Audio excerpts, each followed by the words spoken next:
Who says you cannot turn a profit whilst being a force for good? Hi, I'm Brianne West from Business for Better, where we are all about helping you build your world-changing ethical enterprise through free education.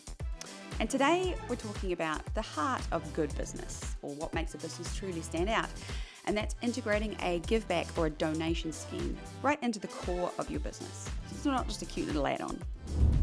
This is a necessity if you want your business to stand out and have real impact. Just imagine running a business where every single transaction doesn't just generate revenue, but it also contributes to a greater cause that you really care about. That is the power of ethical business practices. And ethical does not have to mean unprofitable. It is totally possible to do both. I am a perfect example. If you've ever heard of a company, it's called Ethique. I founded it in my kitchen 11 years ago, and we did $100 million in sales before I sold it and stepped down as CEO last year. By the time I stepped down as CEO, we had donated over $2 million to the causes we cared about, and that's pretty freaking cool. So everybody benefits from your business, not just your shareholders, not just you, but your team members, the communities around you, the causes you love. But of course, let's be honest, that's not why businesses necessarily do this. It's also because it embeds social responsibility into the DNA of your brand, and it does wonders to foster loyalty and connect with those customers on a deeper level. But I also get lots of questions on how the hell we even do this. So we're going to talk about how to embed this into your company when you're perhaps at that very early stage where maybe you're not profitable, just like I was when I started this. And everyone's in your ear saying, you cannot do this until you actually make money. I disagree. It is simpler than you think, but it is important you get some fundamentals right. So if we start with the basics, you've got give back schemes, right? Which are where you give products or you donate products. So if you think of something like Tom's Shoes, which is probably one of the most famous, they had a buy one, give one. So for every pair you bought, they gave another pair. Now, if we're ignoring the issues associated with that kind of model, and there are some, it was very impactful from two ways. One, customers totally understood it and loved the concept. But two, kids got shoes in developing nations where perhaps they wouldn't have ordinarily. Easy to understand, easy to support. And then you've got donation schemes, which is where a company will commit to donating a certain amount of sales or profit to a certain cause. So Warby Parker is the example you might have heard of, but it's pretty common, to be honest. There's the 1% collective, there's lots of them. And all that happens is however much they've committed, they simply donate to causes they support. It's not hard. What can be a little bit trickier is setting it up. So how do you know it works for your business? It boils down to your business model, what you're passionate about, what you can afford. If you sell a certain type of product, a give back scheme might be an obvious one. So Ethique actually did both. And Charitable, my new company, will also do both. This works for both products and service businesses because sometimes services are really helpful for charity. So say you're an accountant, you can donate hours. But if you sell soap, for example, you can donate soap. But if we have a look at charitable programs, Patagonia is my other favorite example because they have pledged 1% of all sales to the preservation and restoration of our natural world.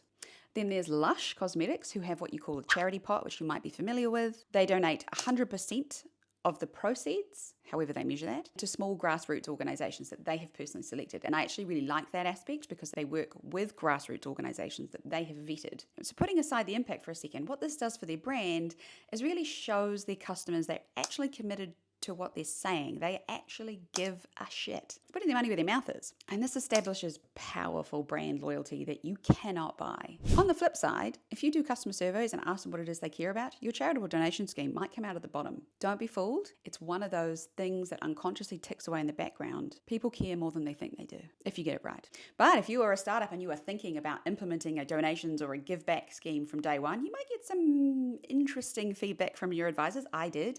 Everybody said, you cannot donate 2% of sales or 20% of profit to charities because you don't have any money. I mean, they weren't wrong. We didn't have any money, but I was determined anyway. And that's why I said 2% of sales or 20% of profit, because back then we were not profitable. So let's tackle that myth, shall we? You might not have money, but even the smallest contributions will make a difference if you pick the right cause. Starting small and scaling your donations as your business grows is a perfectly fair strategy. It also shows your commitment to that cause, not only to that cause and the people behind it who will potentially support you through, say, marketing campaigns, but to your customers. It is something you can begin to build your fledgling brand around. It embeds that culture of giving and giving a shit into your company from day one, which so many companies try and retrofit, and it often doesn't work that well. There is this myth, right, that only large donations make a difference. And look, obviously, large donations make more of a difference, but small, consistent contributions add up. Just like small actions add up. And this is especially true when they're directed to smaller local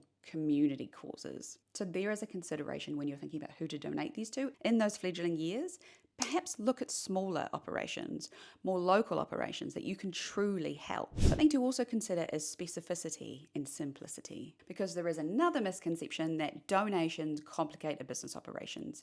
And sure, they can do if you do it wrong, but they don't have to. Now, I spent a lot of time with a philanthropy specialist when we were working on this in later years, because it was really important that this had impact. We weren't just giving away money for the sake of it. She said many things to me that resonated, but the one thing that in particular was that you have to pick a cause and you have to narrow it down and laser focus on that for the most impact. And that sucked because I care about so many things. How on earth was I supposed to narrow that down?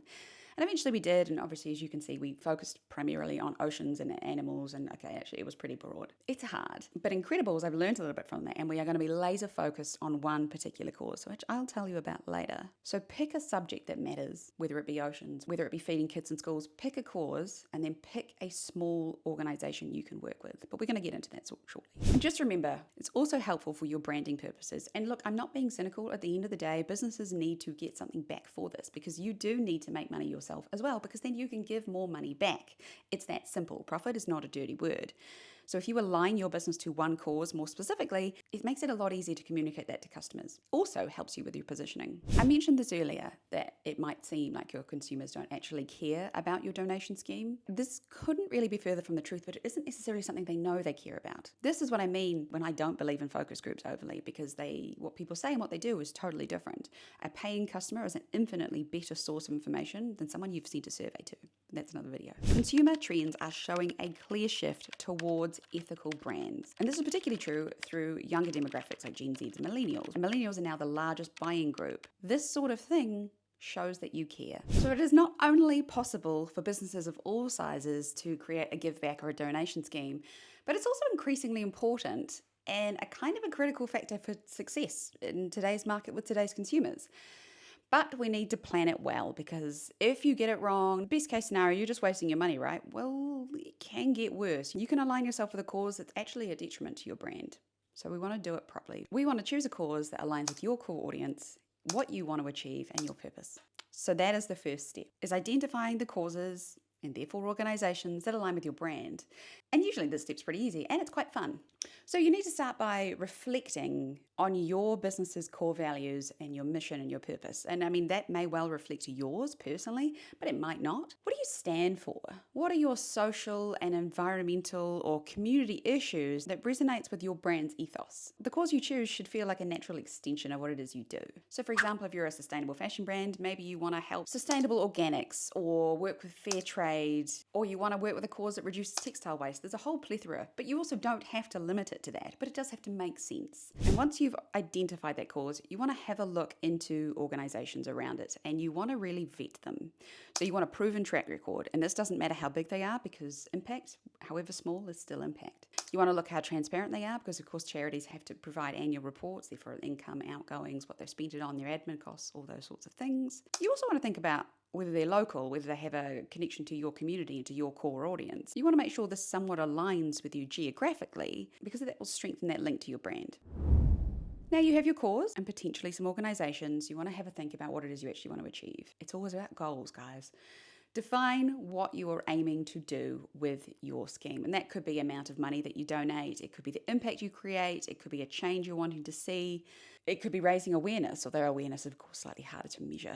But you want to be specific about those outcomes, because otherwise how are you going to measure success? If you want to contribute a certain amount of money, that's great, but maybe you want to think a little bit more about what impact that would create. It is a really lovely thing to be able to do, to say that we donated 2 million in 8 years at Ethique. But what would have been better, and perhaps what we should have focused on more, which I didn't know as a young entrepreneur, would have been, we want to help 2 million people access soap and clean water to wash their hands. You see how it's less about what we donate and more about what it achieves? So have a think about that when you set your goals. Of course, as all goals should be, they need to be SMART, so that's specific, measurable, achievable, relevant, and time-bound. And I will never remember that acronym, but you need to make sure they are measurable. And above all else, that clarity will also help you communicate that to your stakeholders, because you need to get them on board. That's like your shareholders, your advisors, business partners, but also to those customers. You want to think about involving those stakeholders in your decision too. And this is the fun bit. I remember my Ethique team back then sat down in the boardroom and we debated back and forth about what it is we wanted to support. And it was interesting because I don't think anybody really agreed. And that's what I mean about being hard to narrow down. We got there in the end. We all had common threads. But involving your stakeholders is a really nice way to get buy-in. And however you want to do it, whether it's workshops or brainstorming or I don't know, an anonymous survey, get those people involved, because then they will help you do it. And your team are your most powerful ambassadors for that cause. And this makes people feel like they're part of a team, part of something that matters, boosts morale. It's the right thing to do. The next group of people to involve in this decision is your customers. Obviously, you can pick a great cause, you can have great goals, but if that doesn't resonate with your core consumer, you have to think if that matters. There is a concept in conservation of big charismatic animals, right? When Australia went through its horrific wildfire season a couple of years ago, over $40 million was donated because of the koala and the kangaroo and everything else, but the koala became the poster child for it. And that engendered so much support because they were big and charismatic, resonated with consumers. Conversely, when you look at campaigns that are trying to support the wildlife protection for lizards or insects or something that people aren't as excited about, you get crickets, because it's not that it's less important, it's that consumers don't care as much. And that is depressing and grim and an interesting indictment on the human species. But it is also a reality you might want to think about. So by getting your customers involved, you figure out if they care, and then if they don't, you figure out if you care that they don't, because it might still be the right thing to do. Finally, you've done all that, you've got a great cause, everybody's on board or not, however the case may be. Now you want to think about communication. You want to develop some really strong messaging about why you've chosen to support them, how you're going to support them, what you're looking for, what impact it's going to have, and be really clear and transparent about it. And that's a lot of fun. Marketing is just communication, and that's all you're doing, is you're telling people about this amazing plan you've put together to change the world. By being really thoughtful about this, you are making a program that actually has more impact. And I get it. When I started formalizing this process, Ethique donated to about 18 organizations, and they went from protecting gorillas in Rwanda, a massively important cause, to an ocean plastics charity. And they're both somewhat aligned in that they're environmental, but they're also not really aligned because they're not working on the same thing. And it's not to say that the causes aren't worthwhile. It's saying that they're a little disparate, and it made communication difficult, and it made our impact less. If we had donated to, say, 2 charities in the same sphere, all of that money across those 18 organisations pouring into just 2,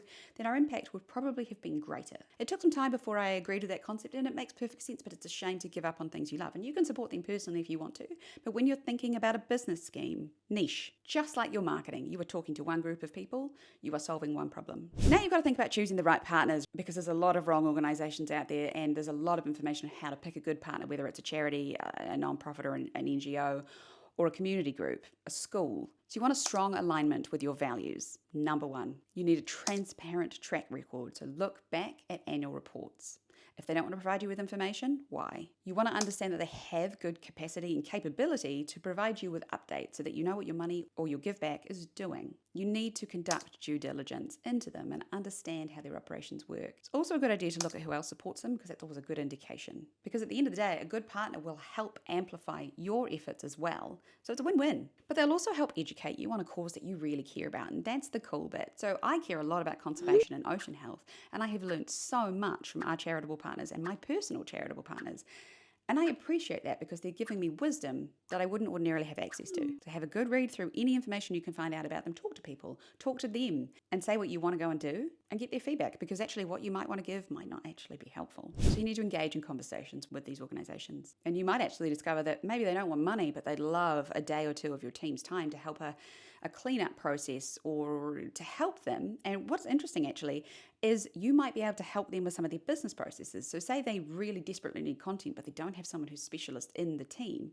Maybe you and your team could go and help them for a day. It's just a really nice collaborative approach that helps both of you succeed. They benefit from your strengths, you benefit from potentially some goodwill from that, but also you and your team get to know that you're actually making a difference and helping, and boosts morale beyond anything else. And just to be clear, when you are volunteering your team's time, you ask your team if it's okay first, and you pay them for it. Now, say you want to donate to a cause that's just come up, Again, Australian wildfires would be a good example. Something horrific has happened. So life is unpredictable, and you might want to set aside like a contingency fund. You might want to have a little bit of fat in your charitable donations so that you can go out and give funds to something that comes up. Then you can respond swiftly. You don't need to go and dig deeper into your budget. It's already there. That can be a nice thing to do, and maybe in that instance, these things don't apply. This helps your brand, of course it does, but it's not really what you're doing it for.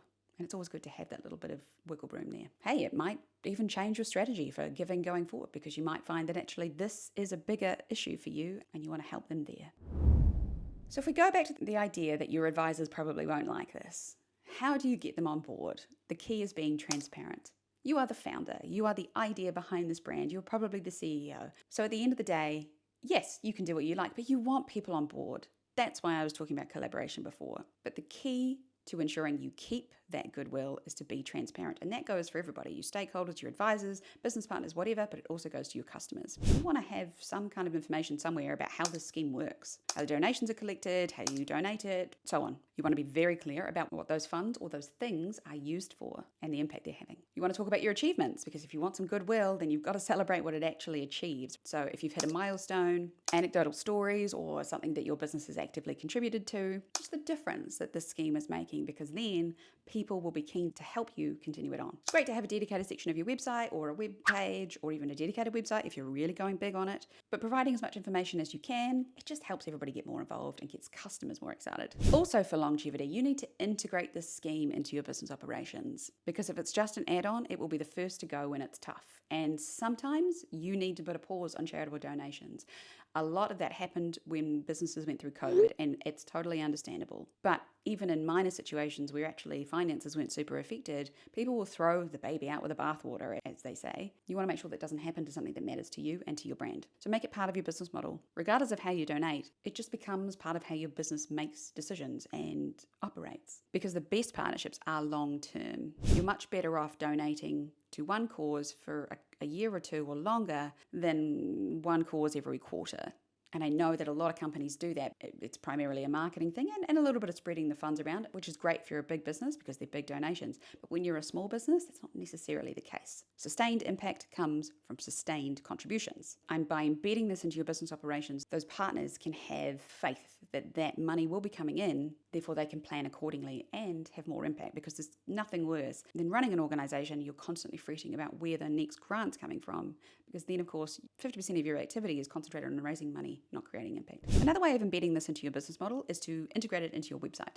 So if you go to most websites that have some kind of purpose or environmental impact will have like a ticker, right, on the homepage or wherever, and it will say this purchase saves so many plastic bottles, or this purchase has pulled so much plastic out of the ocean. If you embed that into your website some way with some clever tech, and it's now a lot easier than it ever used to be, it keeps it top of mind for everybody. It shows your customers what you're doing, but it also means it's very hard for people to throw out again. There might be a point in time where you have to defend this to your board. And sometimes a charitable scheme can be the hardest thing to defend because it's not an obvious win to a business. The only thing you can point to is the brand authority it lends you. If you embed it into what your customers expect of you, that's a conversation that is less likely to come up. The last thing you want to do is, over time, of course, is evaluate your partnerships, because you can collect them a lot easier. Trust me, I had 18 at one point. You want to make sure that they are having the impact they thought they would. You need to be fair and reasonable, but you want to make sure that the money isn't going to things that don't have impact. So you want to set some metrics up. The total amount of money donated, or the number of products or service hours donated. Then you want specific measurable outcomes. So it goes back to those goals you set. You make sure you measure them. And you make sure you talk to the charity every so often. It could be annually, it could be quarterly. You don't want to make it too arduous for you or them, but you want to make sure that everybody is on track. I will admit, I had no idea how those 18 partners had so long ago went, because I never followed up. They were very transparent with their information, but I just didn't have the time to follow up, because 18 is 16, maybe 17 too many. So you want to work closely with your partners to make sure that actually all that money you're giving away is useful, because there is a horrific statistic out there that something like 78% of charitable donations don't achieve the outcomes people think they are. And that stat varies depending on your source, of course, and how they measure it and so on. But it does go to show that we need to be better at giving away money well. And most charities provide annual reports or quarterly reports anyway. All you need to do is read them and make sure you're on track. It's not hard. As we wrap up, I want you to think about why you were doing this in the first place. Because it isn't just about doing good, and it is obviously about doing good, but it's also about growing your business in a way that aligns with your values and your purpose. And that is what makes your business something that you can stick to long term. Because business is hard. It is so hard. It is lonely and isolating and terrifying and exhilarating. And this is the kind of thing that makes it easy to get up in the morning on those particularly bad days. And if you do it right, you have the most immeasurable feeling of pride. Before I stepped down, Ethique saved 28 million plastic bottles. And that is something that no matter what happens, that's pretty fucking cool. And I'm really proud of that. Not to mention everything else and the amazing team that we built. But that is a very cool metric. Just remember, starting small does not mean thinking small. Your efforts to give back can start from day one, and over time, I promise you that impact will grow and make a difference. And you'll inspire other businesses to do the same, and consumers too. So I really encourage you to take that first step. If people around you say it's not possible, I'm proof positive that it is. You just need to be careful and clever and embed that social responsibility DNA into your business from day one. Because as you grow, your ability to create impact and a difference grows too. If you have found value in this video and you've been inspired to make a difference with your business, please don't forget to subscribe. This channel is new, YouTube is new to us, and we're here to provide you with knowledge and tools and experience and expertise for free so that you can build your world-changing enterprise. Because at the end of the day, the only way we will change the world and solve the social and environmental problems we are all facing is through business. Kia ora, and have a great day.